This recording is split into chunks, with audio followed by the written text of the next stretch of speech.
अ,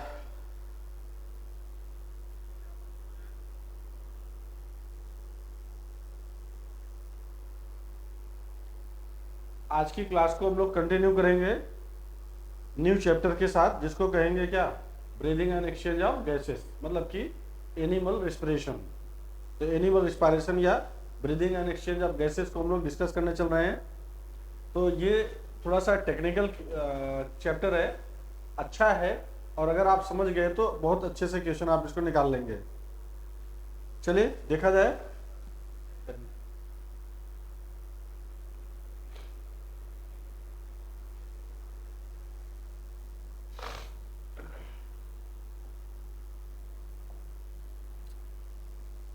क्या करें?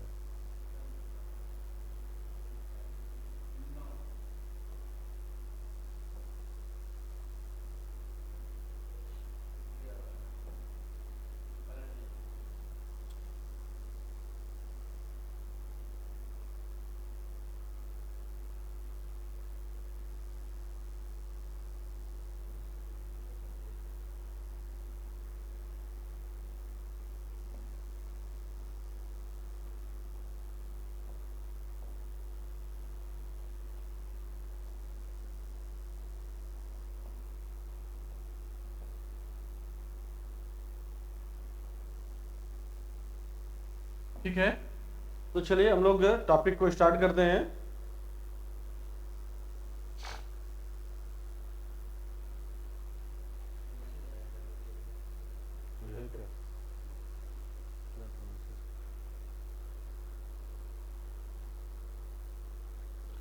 मोहम्मद अकरम, नोट्स मिल जाएगा आपको ऑफिस में, आप एक बार कांटेक्ट कर लीजिए, नोट्स मिल जाएगा। ठीक है,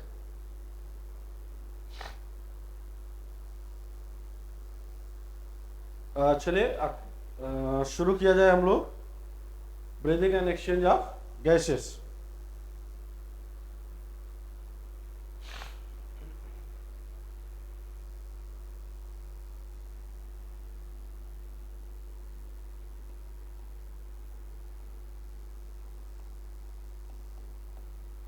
ब्रीथिंग एंड एक्सचेंज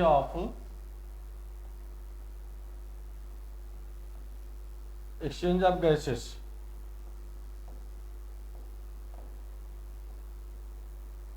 बेटा ये आपको ध्यान रखना पड़ेगा कि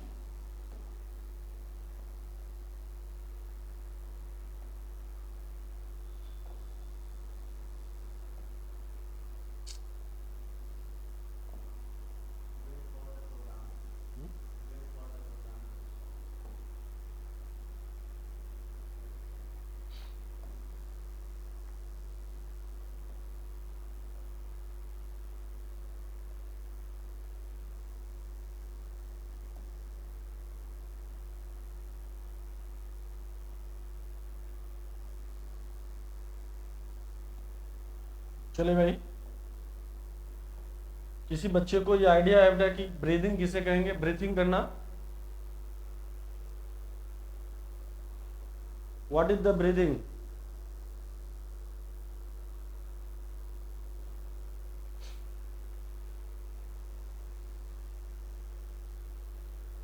ब्रीथिंग बेटा किसे कहेंगे या ब्रीथिंग किसे कहते हैं?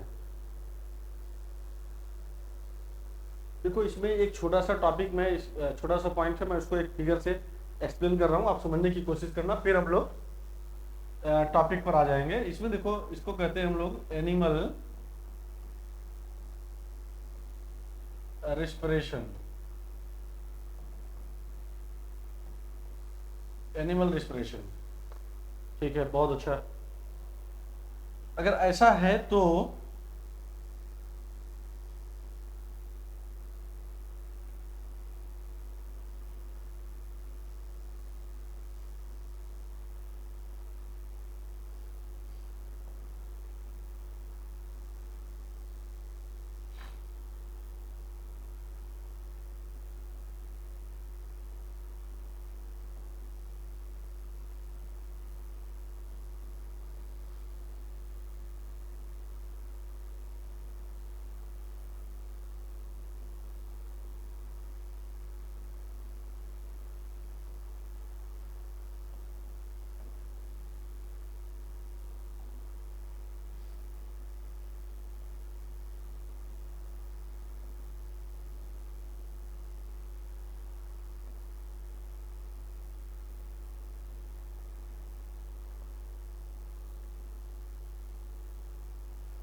फिगर को तो ध्यान से सुनिएगा।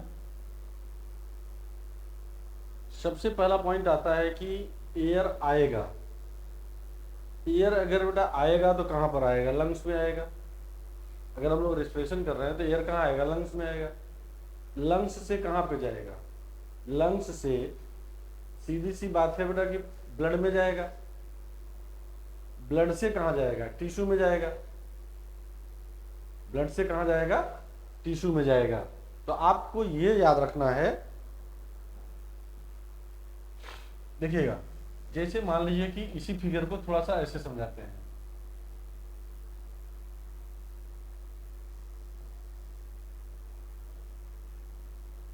मान लेते हैं कि ये हमारा लंग्स है बेटा। यहां से ये कहां जाएगा? ब्लड में जाएगा। ब्लड से पर्टिकुलर टिश्यू में जाएगा। ये ब्लड वेसल्स है, ठीक है। इस फिगर को समझिए तब इसको मैं समझाता हूं।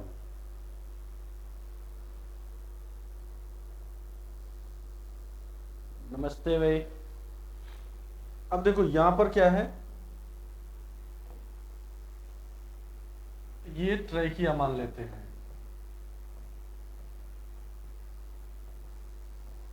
ये एयर होगा। एयर बेटा इंटर करेगा, ट्रैकिया में आएगा। ट्रैकिया से ये कहां जाएगा?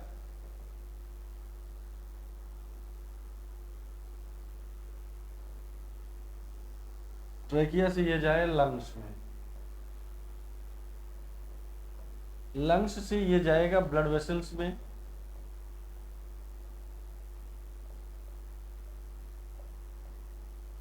ब्लड वेसल्स से ये जाएगा टिश्यू में या सेल्स में। मैं बेटा अभी इस फिगर को हटा करके आपको समझाता हूं,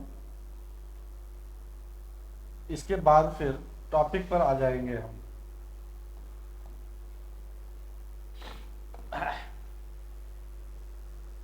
जब भी बेटा एयर आएगा,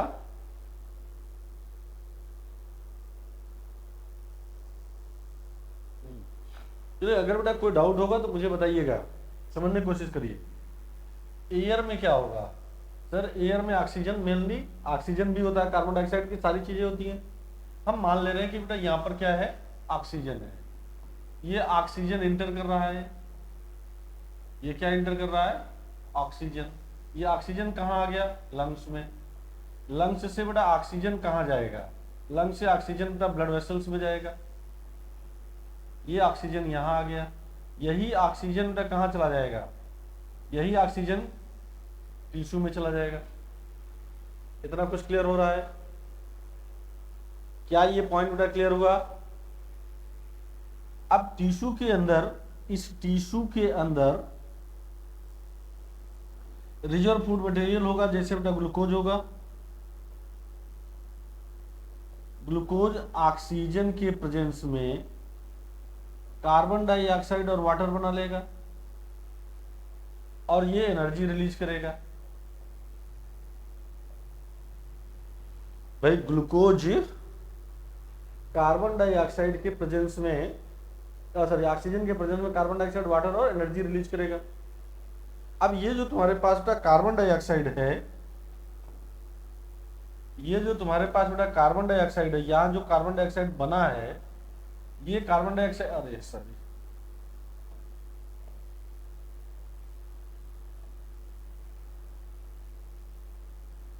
ये कार्बन डाइऑक्साइड बेटा यहां इंटर करेगा। यही कार्बन डाइऑक्साइड यहां आएगा, ऐसे ये मूव करते हुए। यही कार्बन डाइऑक्साइड बेटा यहां जाएगा। यही कार्बन डाइऑक्साइड कहां चला जाएगा? बाहर चला जाएगा।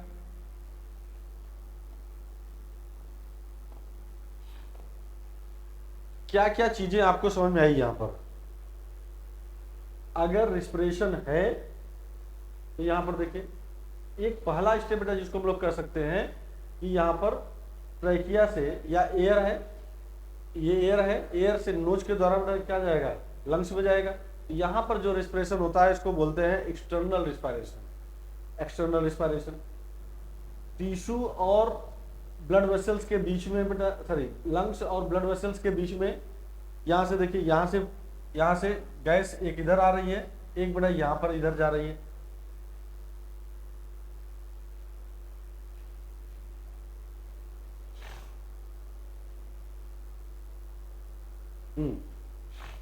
तो यहां पर क्या हो रहा है, एक्सचेंज ऑफ द गैसेस हो रहा है, एक्सचेंज ऑफ गैसेस भी हो रहा है। फिर देखो यहां से बेटा ये यहां पर जा रहा है, यहां से ये यहां पर जा रहा है, यहां से फिर यहां जा रहा है। तो क्या एक्सचेंज ऑफ गैसेस यहां नहीं है? यहां है। तो पहला बेटा आपके पास है ब्रीदिंग, मतलब कि एयर को लेना और कार्बन डाइऑक्साइड को बाहर छोड़ देना। अगर मैं एक लाइन में डिफाइन करूं तो हमारे पास बेटा ये एटमॉस्फेयर से ऑक्सीजन है, एटमॉस्फेयर से ऑक्सीजन है या एटमॉस्फेरिक एयर है, ये टिश्यू में गया या सेल में गया। इस टिश्यू या सेल से बेटा क्या बनेगा, कार्बन डाइऑक्साइड बनेगा। तो ये कार्बन डाइऑक्साइड कहां छोड़ेगा, एटमॉस्फेयर में छोड़ेगा। तो क्या क्या बेटा लिया, एटमॉस्फेयर से ऑक्सीजन लिया टिश्यू ने और क्या रिलीज किया, कार्बन डाइऑक्साइड। इसको हम कहते हैं बेटा ब्रीथिंग करना। क्या कहलाता है, ब्रीथिंग। तो ब्रीथिंग में एटमॉस्फेरिक एयर को लेना और कार्बन डाइऑक्साइड को रिलीज करना, ये एक टाइप का बेटा ब्रीथिंग कहलाएगा। और ये हमेशा याद रखना, ये फिजिकल प्रोसेस होगा। ब्रीथिंग मतलब क्या, फिजिकल प्रोसेस होगा, इसमें कोई भी चीज यूटिलाइज नहीं होगी। मतलब अब आप यहां पर देखिए रेस्पिरेशन की बात करिए, तो रेस्पिरेशन में पहला रेस्पिरेशन बेटा यहां पर एक्सटर्नल रिस्पायरेशन होगा, यहां इंटरनल रिस्पायरेशन होगा, क्योंकि ये ब्लड में जा रहा है या टिश्यू में जा रहा है। और आपको ये 100% बेटा याद रख लेना है, ये 100% आपको याद कर लेना है। क्या,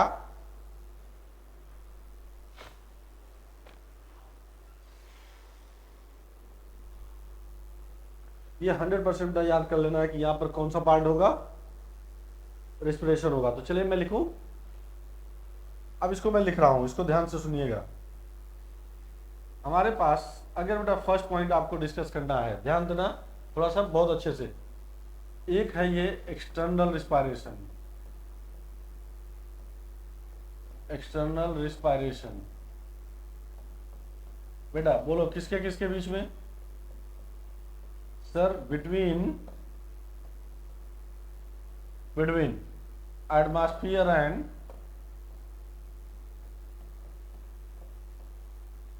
लंग्स। ट्रैकिया या लंग्स बोल सकते हो। दूसरा पॉइंट आता है बेटा इंटरनल रिस्पायरेशन, इंटरनल रिस्पायरेशन।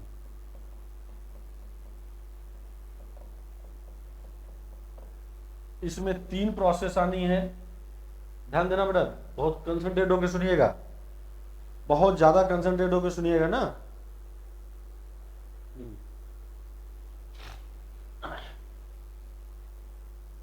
इसमें पहला बेटा आएगा exchange of gases. First one is the exchange of gases. बेटा एक्सचेंज ऑफ गैसेस कैसे होगा, देखो या किसके बीच में होगा, बोलो बेटा, लंग्स और ब्लड के बीच में होगा, बिटवीन लंग्स एंड ब्लड। क्या बेटा जिसमें दूसरा भी टॉपिक हो सकता है, हाँ सर, ब्लड और टिश्यू के बीच में होगा, ब्लड एंड टिश्यू के बीच में होगा। बहुत सही, एक्सचेंज ऑफ गैसेस भी हो गया। अब हम लोग इसको अपना दूसरा पॉइंट देखते हैं, इसका सेकंड पॉइंट देखते हैं।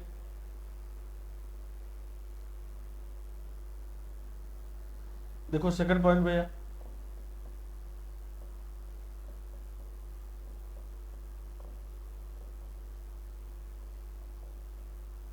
Transport of gases. ट्रांसपोर्ट कहां से कहां हो गया, मैं ये लंग्स से टिश्यू में गया, लंग्स से कहां गया, लंग्स से टिश्यू में गया, वाया किसके, वाया ब्लड। तो हम लोग ऐसे कर सकते हैं कि जैसे कि हमारे पास ऑक्सीजन है, ऑक्सीजन बेटा पहले कहां गया, लंग्स में गया, लंग्स से कहां गया, ब्लड में गया, ब्लड से कहां गया, टिश्यू में गया। कोई दिक्कत।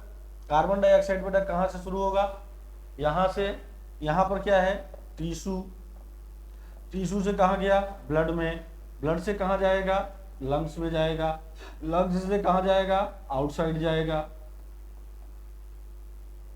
इसको अपन लोग क्या बोलते हैं, ट्रांसपोर्ट ऑफ गैसेस।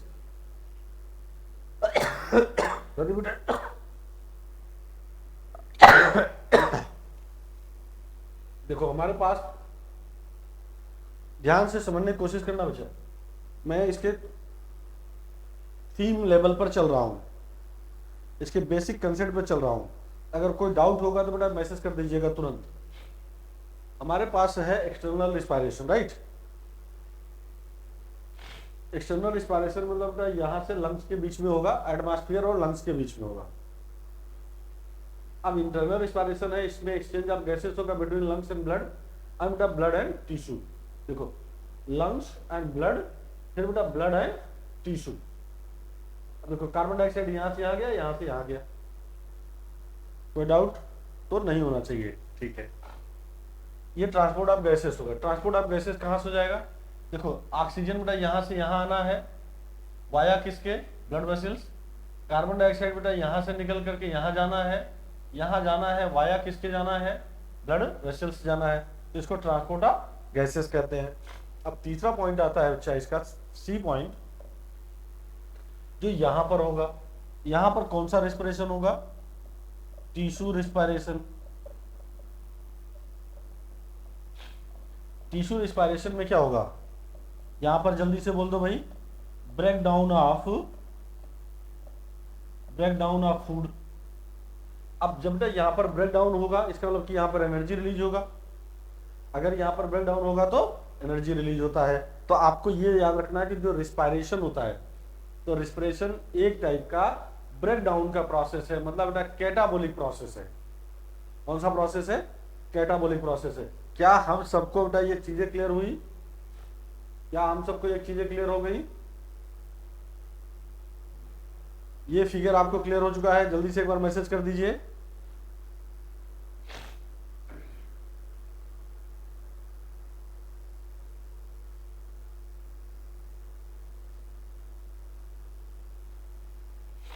चलिए ठीक है, ये मैं मान ले रहा हूं कि ये चीजें आपको आ रही हैं।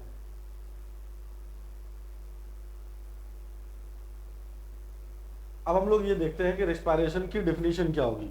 What is the definition of respiration.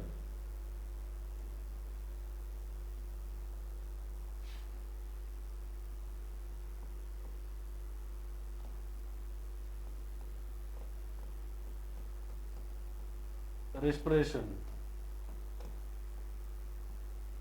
Respiration किसे कहेंगे, कैसा प्रोसेस होगा, तो सर ये कैटाबोलिक प्रोसेस है।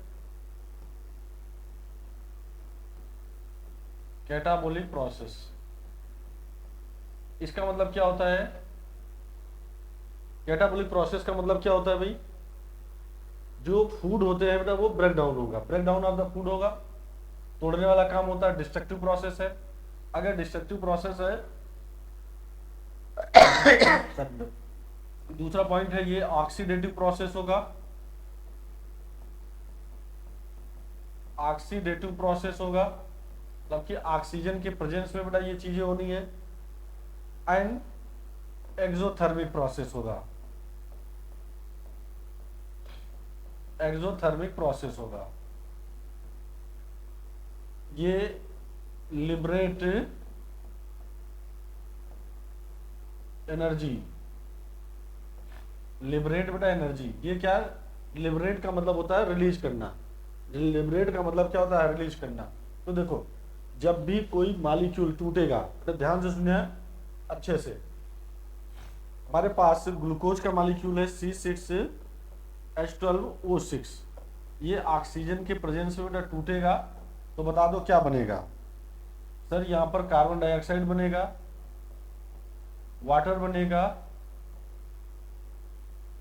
एंड बेटा ये एनर्जी बनेगी। ठीक, ये बनता है ना, ये बनता है ना। अब देखो यहाँ पर ऑक्सीजन इन्वॉल्व हो रहा है, इसलिए ये ऑक्सीडेटिव प्रोसेस है। ये कॉम्प्लेक्स फूड है, ये कैसा फूड है बेटा, ये कॉम्प्लेक्स फूड है। जब कॉम्प्लेक्स फूड टूटेगा किसमें, सिंपल फूड में। कॉम्प्लेक्स फूड किसमें टूट रहा है, सिंपल फूड में। तो आप इसे क्या बोलोगे, यही तो रेस्पिरेशन है। तो बेटा जब ये कॉम्प्लेक्स फूड टूटेगा सिंपल फूड में तो हम इसे कैटाबॉलिक प्रोसेस कहेंगे। सर यहाँ पर क्या रिलीज हो रही है, एनर्जी रिलीज हो रही है, तो इसको क्या कहेंगे, एक्सोथर्मिक प्रोसेस कहेंगे। कौन सी प्रोसेस कहेंगे, एक्सोथर्मिक प्रोसेस कहेंगे। किसी बच्चे को कोई डाउट है?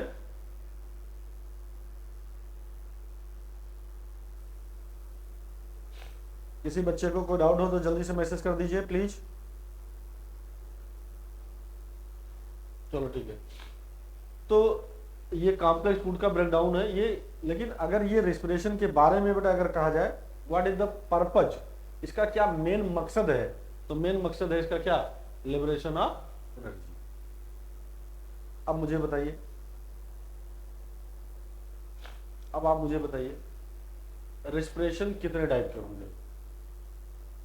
सर दो टाइप के हो सकते हैं, एक एक्सटर्नल और दूसरा सॉरी, एक जो है एरोबिक रेस्पिरेशन, दूसरा क्या एनारोबिक रेस्पिरेशन। रेस्पिरेशन कितने टाइप के, दो टाइप के, एक एरोबिक और दूसरा एनारोबिक। क्या मैं बेटा इसको फिगर से समझाऊं? एरोबिक एनारोबिक का कंसेप्ट मुझे आपको समझाने जा रहा हूं, ठीक ना। पहले उसका कंसेप्ट समझ लीजिएगा, तब उसके बाद फिर आप सारी चीजें एक्सप्लेन करिएगा। चले आगे बढ़े।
ये मान लेते हैं बेटा एक सेल है, ये क्या है, सेल है। थोड़ा ध्यान देना बेटा, ये एक सेल है। अब अगर ये सेल जो होगा एटमॉस्फेयर में बेटा ऑक्सीजन है, इसका मतलब है कि इसमें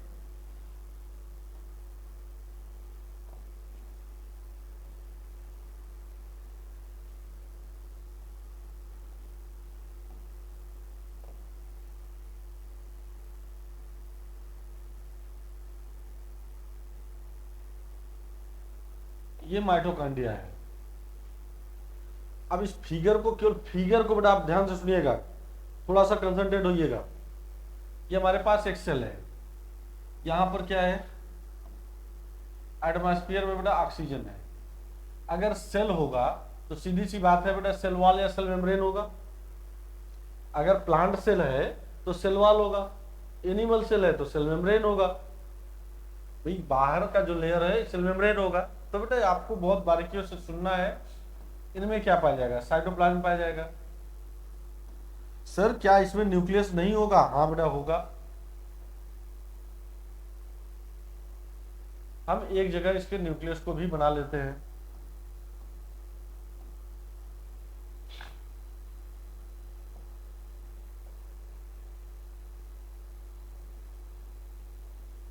इसके न्यूक्लियस को बना लेते हैं।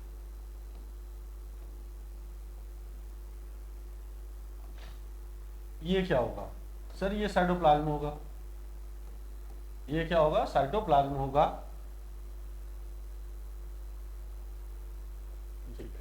अब ये ऑक्सीजन बेटा यहां से यहां आएगा, मतलब कि साइटोप्लाज्म में आ जाएगा।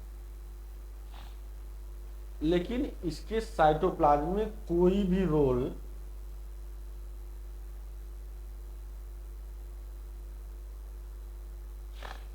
इसके साइटोप्लाज्म में कोई भी रोल बेटा ऑक्सीजन का नहीं है।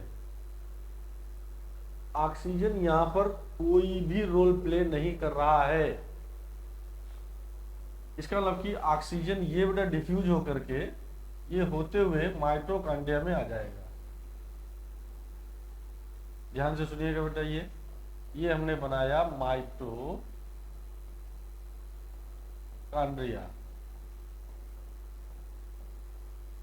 ठीक, ये हो गया माइटोकॉन्ड्रिया। अब इस जगह पर ये माइटोकॉन्ड्रिया का मैट्रिक्स है, ये क्या है बेटा, मैट्रिक्स है। मैट्रिक्स कहते हैं लिक्विड सब्सटेंस को, ठीक।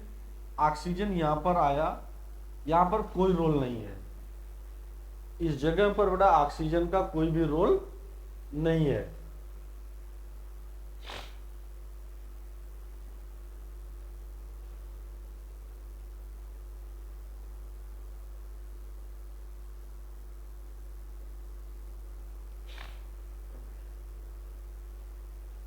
ठीक है, इस जगह पर बेटा ऑक्सीजन का रोल नहीं है।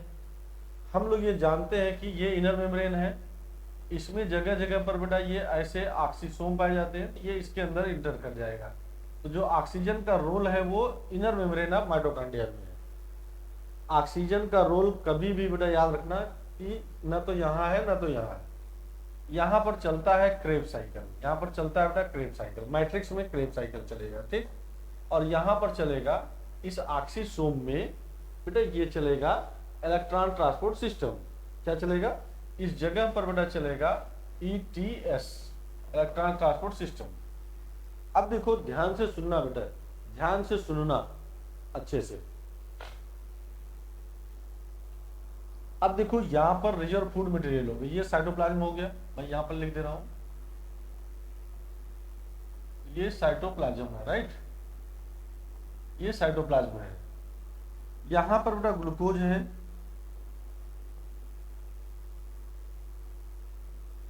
ग्लूकोज है। अब ग्लूकोज बेटा क्या होगा, यहां पर ऑक्सीजन है, ध्यान से सुनना बेटा, यहां पर ऑक्सीजन का कोई रोल है नहीं है। जब ऑक्सीजन का कोई रोल है नहीं बेटा यहां पर, तो ग्लूकोज यहां पर टूटेगा पायरुविक एसिड में, इसमें टूटेगा पायरुविक एसिड में, ठीक। अब ये जो पायरुविक एसिड है, मैं इसको साइड में लिख रहा हूं, पायरुविक एसिड को मैंने बेटा लिखा पायरुविक एसिड। ग्लूकोज का एक मॉलिक्यूल, ग्लूकोज का एक मॉलिक्यूल पायरुविक एसिड का 2 मॉलिक्यूल बेटा ये बनाएगा। ग्लूकोज का एक मॉलिक्यूल पायरुविक एसिड के 2 मॉलिक्यूल बनाएंगे, ठीक। पायरुविक एसिड के पास बेटा 2 रास्ते हैं। पायरुविक एसिड, अभी देखिए ऑक्सीजन का रोल है नहीं बेटा यहां पर, ध्यान से सुनिएगा, यहां पर साइटोप्लाज्म के अंदर ऑक्सीजन का कोई रोल नहीं है। इस प्रोसेस को आप बेटा बोलोगे, जब ये बनेगा तो इस स्टेप को आप बोलते हो ग्लाइकोलिसिस।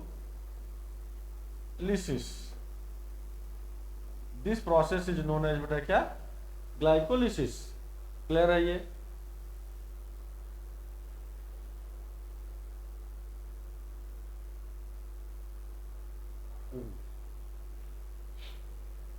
अब ये क्या होगा, पायरुविक एसिड के पास बेटा 2 रास्ते, या तो ये यहीं रहे या तो ये माइटोकॉन्ड्रिया में इंटर कर जाए।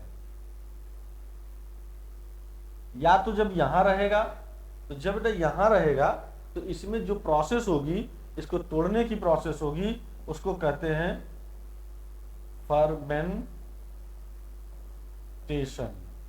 यहां पर जो प्रोसेस होगी बेटा वो कौन सी प्रोसेस होगी, फर्मेंटेशन। अगर पायरुविक एसिड बेटा यहां इंटर कर गया तो ये हो गया एरोबिक रेस्पिरेशन। क्या कहलाएगा, एरोबिक रेस्पिरेशन। बेटा एरोबिक रेस्पिरेशन तब होगा जब ये पायरुविक एसिड इंटर करेगा इसके माइटोकॉन्ड्रिया के मैट्रिक्स में। क्लियर है। अब ये पायरुविक एसिड बेटा टूटेगा, टूटेगा तो कौन कौन से स्टेप में टूटेगा ये मुझे आपको बताना है। बट सबसे पहला कंसेप्ट आप ये सीखने की कोशिश करो, सबसे पहला बेटा कंसेप्ट सीखने की कोशिश करो कि ग्लूकोज या ग्लाइकोलिसिस की जो प्रोसेस है इसमें ऑक्सीजन का कोई रोल नहीं है। अगर बेटा ऑक्सीजन का रोल नहीं है, इसका मतलब कि एनारोबिक रेस्पिरेशन होगा। और जब भी, मैं आपको एक बहुत अच्छा पॉइंट दे रहा हूं, इसको ध्यान से सुनिएगा। जब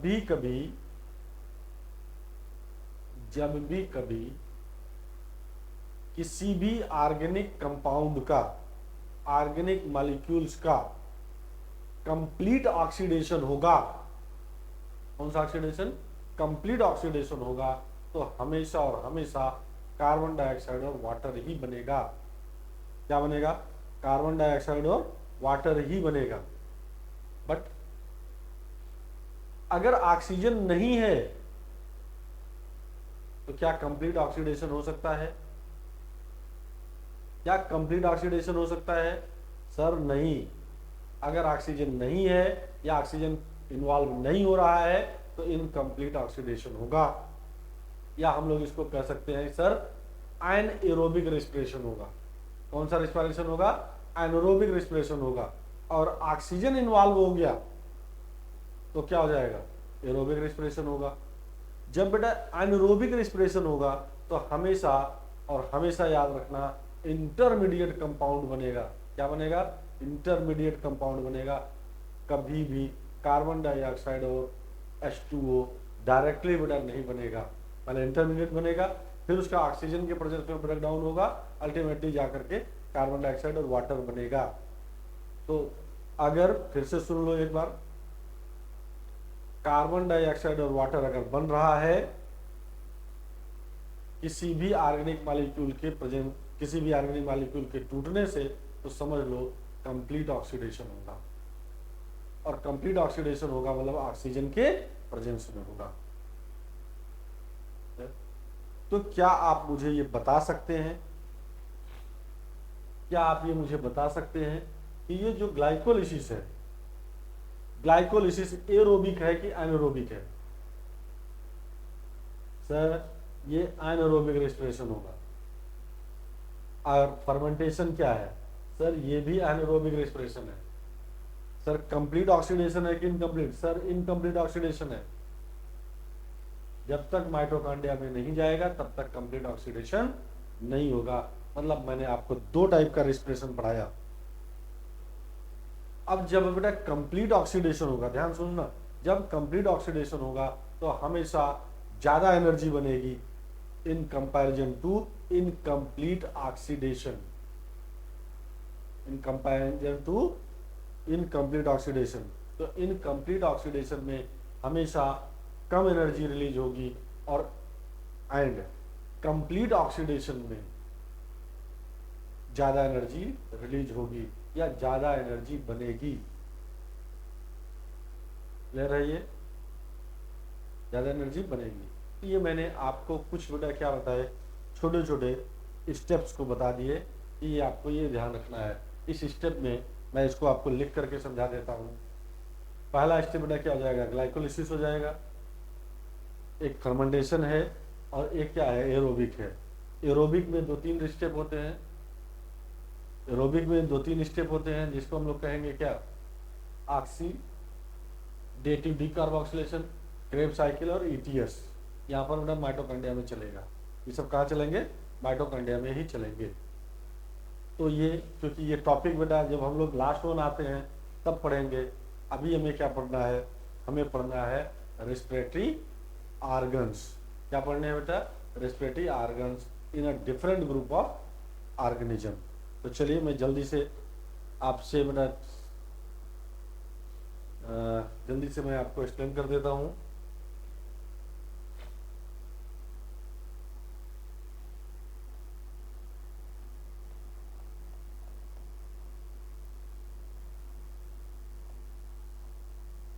रेस्पिरेटरी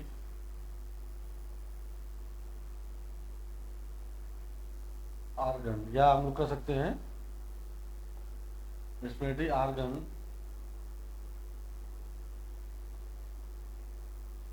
ऑर्गन्स इन बेटा different group of organism. Respiratory organs in different group of organism. चलो ध्यान से सुनो। हमारे पास बेटा जब शुरू करते हैं तो कहाँ शुरू करेंगे? प्रोटोजोन प्रोटिस्ट से शुरू करेंगे।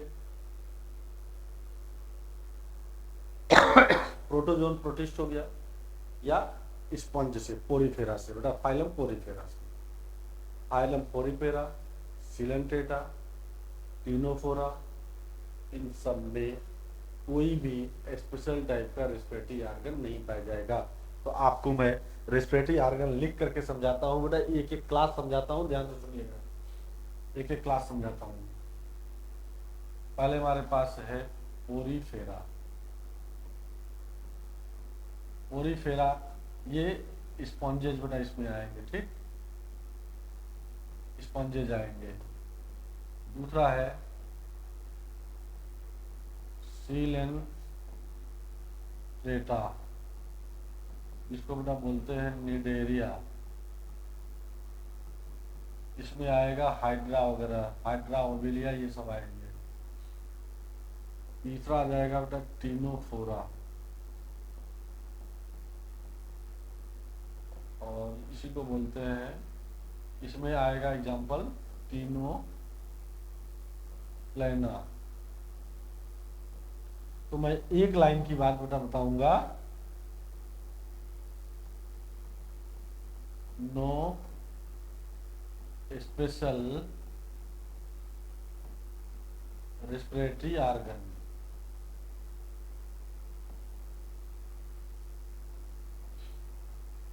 सर एक्सचेंज ऑफ गैसेस किसके द्वारा होगा? General body surface.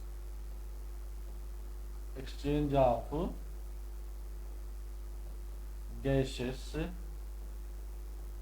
Through general body surface.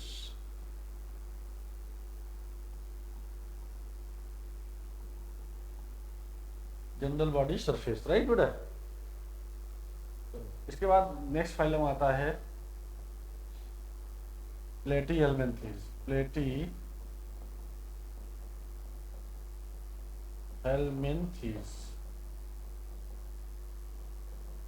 जिसको बच्चा हम लोग कहेंगे फ्लैटवर्म, चैप्टेक्रीमी। और पांचवा आता है एक्सचेल्मिन्थेस। एक्सचेल्मिन्थेस, जिसको बेटा हम लोग कहेंगे, क्या कहेंगे, राउंड वर्म।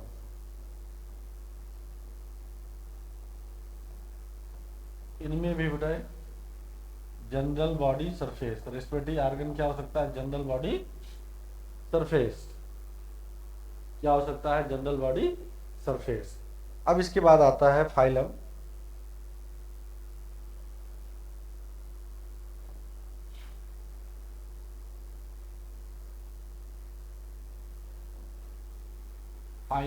एनिलिडा। बताना मुझे, बताया एनिलिडा। एनिलिडा में क्या आ जाएगा? कोई एग्जांपल आपको आइडिया है बेटा एनिलिडा का? एनिलिडा का कोई एग्जांपल है आपके नॉलेज में?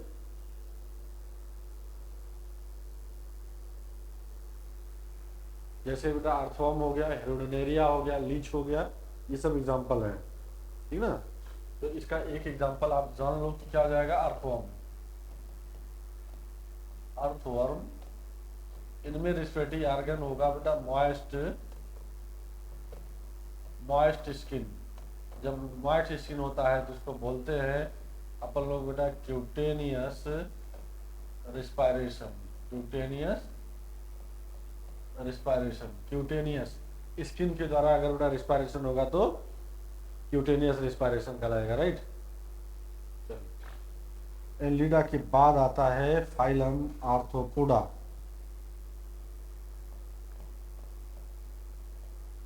फाइलम आर्थ्रोपोडा,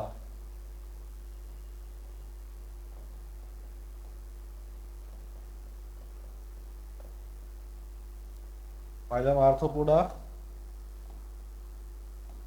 सबसे बड़ा क्लास है, बहुत बड़ा क्लास है बेटा, ठीक। सॉरी, बहुत बड़ा फाइलम है, इसमें क्लासेस बहुत ज़्यादा होंगी। तो बस बेटा तीन है। पहला क्लास जो हमें समझाना है वो आप ये समझ लो, पहला है क्लास क्रस्टेशिया। क्रस्टेशिया कैस्टेशिया को हम लोग क्या बोलते हैं, एक्वाटिक आर्थ्रोपोड्स। एक्वाटिक आर्थ्रोपोड्स है, और इसमें जो एग्जाम्पल होंगे, ध्यान रखना बेटा, प्राण, झींगा मछली, बेटा क्रेफिश,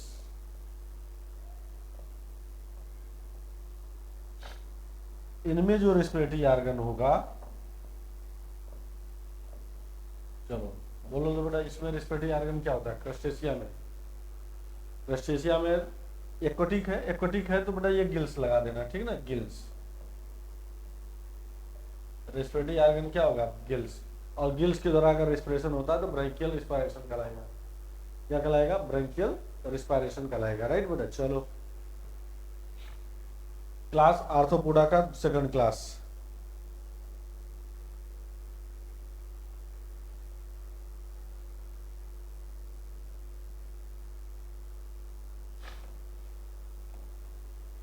आर्थ्रोपोडा का बेटा सेकंड क्लास है, जिसको कहेंगे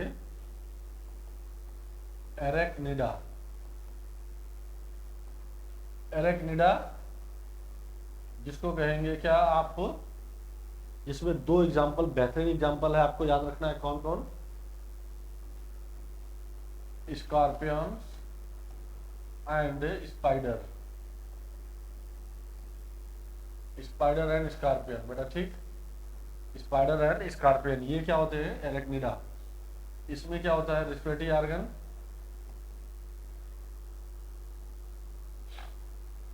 इसमें जो रेस्पिरेटरी ऑर्गन होता है उसको कहते हैं बेटा क्या, जल्दी से बोल दो, बुक लंग्स,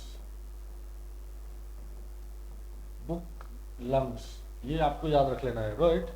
चलो भाई, बुक लंग्स हो गया। इसका तीसरा क्लास है क्लास इंसेक्टा। इंसेक्टा, इंसेक्टा में आप बहुत से एग्जांपल हो सकते हैं, जैसे बेटा कॉकरोच हो गया, हाउस फ्लाई हो गया, मस्क्यूटोज हो गए, मस्क्यूटोज, इन सब में रेस्पिरेटरी ऑर्गन कौन होगा? इसमें बेटा होता है ट्रैकियल सिस्टम, ट्रैकियल सिस्टम, ठीक है ना, ट्रैकियल सिस्टम।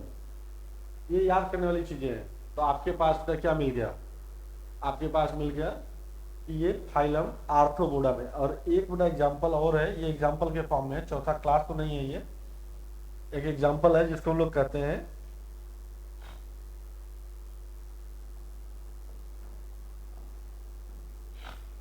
जल्दी से बेटा जानते हैं कौन सा है,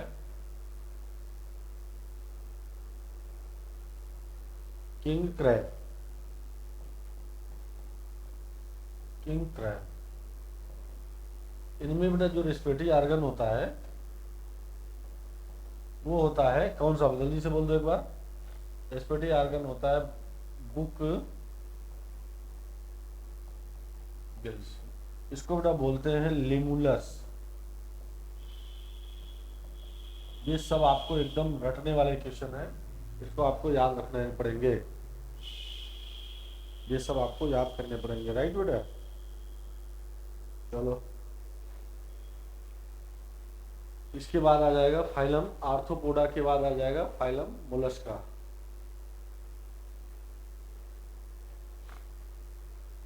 Mollusca second largest phylum, Mollusca क्या होगा बेटा, second largest phylum, second number का फाइलम है। आप एक मुझे चीज बता दो जल्दी से कि मोलस्क में कोई एग्जांपल आपको पता है, मोलस्क में कोई एग्जांपल बेटा पता है तो ठीक है, अगर याद रखना है तो पाइला, क्या हो गया, पाइला, ठीक है ना, यूनियो, इनमें रेस्पिरेटरी ऑर्गन होता है feather like gills, feather like gills, जिसको बेटा बोलते हैं टिनिडिया, टिनिडिया, ठीक है ना। और किसी किसी में इनमें बेटा जैसे यूनियो है, पाइला है, तो पाइला में पल्मोनरी सैक भी पाया जाता है, पल्मोनरी सैक भी बेटा ये प्रेजेंट होता है। ये हो गया मोलस्का। मोलस्का के बाद आता है बेटा इकाइनोडर्मेटा, फाइलम इकाइनोडर्माटा या इकाइनोडर्मेटा। ठीक, इकाइनोडर्मेटा मतलब इसमें एग्जांपल हो जाएगा स्टारफिश। स्टारफिश में बेटा बहुत से स्पेशल टाइप का रेस्पिरेटरी ऑर्गन है नहीं यहाँ पर। यहाँ पर भी अगर है तो क्या हो जाएगा, जल्दी से आप बोल दो मुझे। तो आपके पास बेटा आ जाएगा यहाँ पर ट्यूब फीट हो सकता है, और नहीं तो बेटा ट्यूब फीट हो सकता है, नहीं तो डर्मल ब्रैंकी दिया होगा।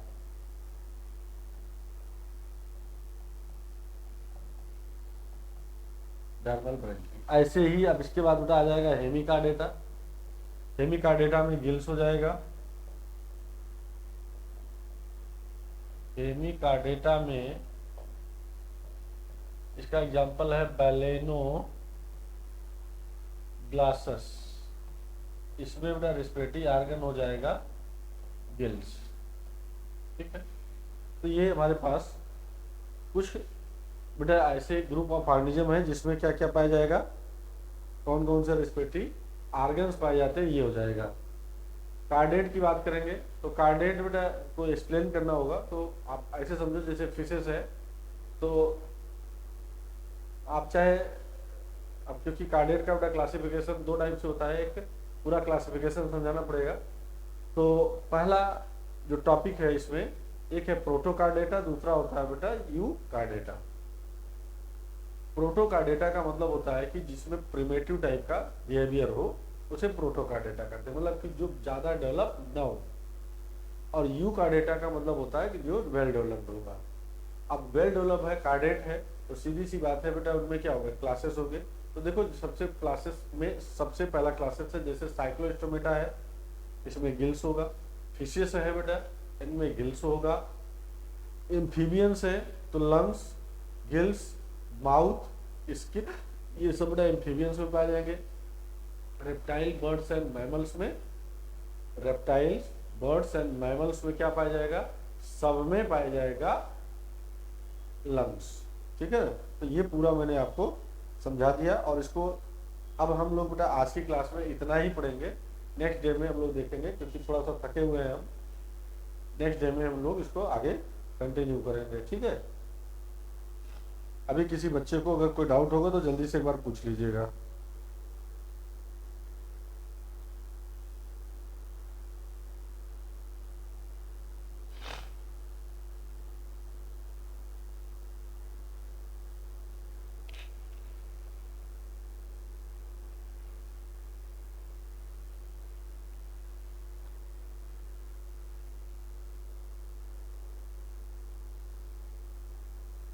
चलिए बेटा, गुड नाइट सभी को।